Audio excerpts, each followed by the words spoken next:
જય ઠાકર, જય દ્વારકાધીશ. કેમ છો બધા મારા ભાઈઓ? સ્વાગત છે આપણો એક નવા એક બ્લોગમાં તમારો.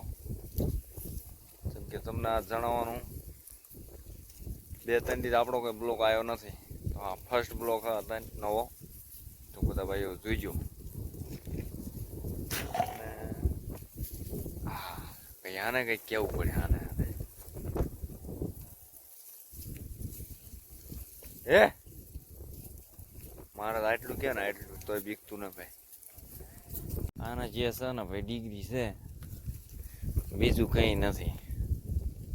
તો આપણે ગાયું આ હતું લગભગ ભાઈ 4 એકર ક્ષેત્ર હતું. આ 3 દિવસ ખાધું આપણે ગાયું, 3 દિવસ. અને આપણું બીજું હતું જે હાઈવે રોડના ઓલ પછીને આપણે આવ્યા હતા ને, તે ઓલા પણ પછી 2-3 દી બીજા ક્ષેત્રમાં બેઠા હતા. પછી અહીંયાથી હાલ્યા હતા, એ બ્લોક કંઈ આપણે કાઢ્યો નહીં. પછી હવે આથી ને આપણે ઉછળો જે ભરવાનો છે, ઓલો ટાવર જે દેખાય ને તમને, ટાવરના ઓલ પર એક બીજું ગામ છે, આથી લગભગ 5-6 કિલોમીટર છેટું છે. તો એ ગામની સીમમાં આપણે આ જવાનું છે. તો આ મને જ લાગે આ ડુંગર આપણો છેલ્લો તમે જોવા મળશે તમને, પછી ફરીને જોવા નહીં મળે આ બધા ડુંગરા. એટલે 100 કિલોમીટર છેટાય એટલે તો લગભગ મારો અંદાજથી દેખાશે. આપણે જઈ તો આજ આપણે ખૂટી રહ્યું હે. પાણે પીને પછી અહીંયા નીકળવાનું હે. બનેરો બ્લોકમાં બધું તમને બતાવું, બીજી ગામની સીમે બતાવું તમને.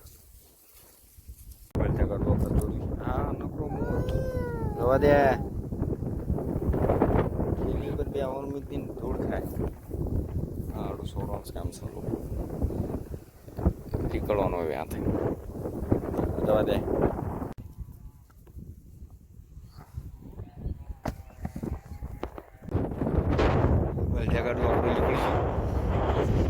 આપણે હવે ગાડી લઈને જવું, ત્યાં ખાણ છે ને આપણે, અને આપણો લંગડો આડો તો એને બાંધી દીધો ગાડામાં.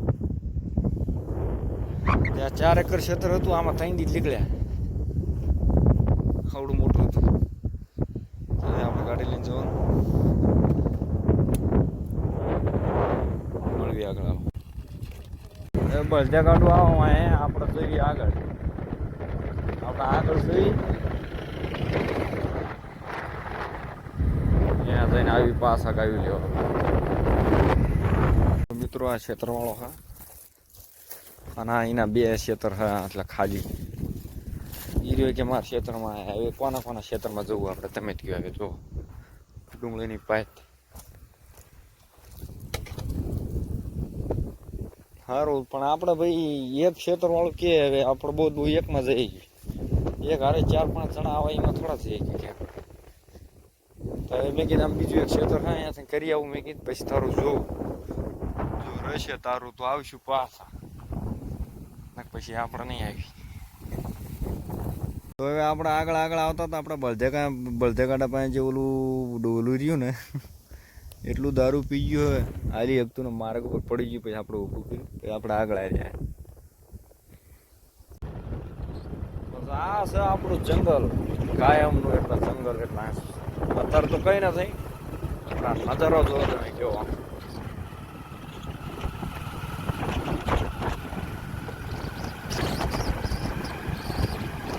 આના ઓલમાં મોટો બંધારો હા, પણ લગભગ બંધારામાં પાણી તો નહીં આવ્યા. આપણે લગભગ 4-5 મહિને આ ગામમાં સીમના આવ્યા છીએ.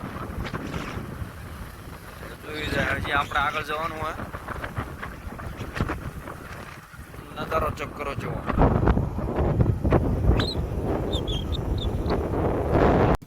હવે આપણે ગાવી લેવા આવ્યા હતા, પાછા ગાવી લેવા. બટાકા જુઓ, બટાકા.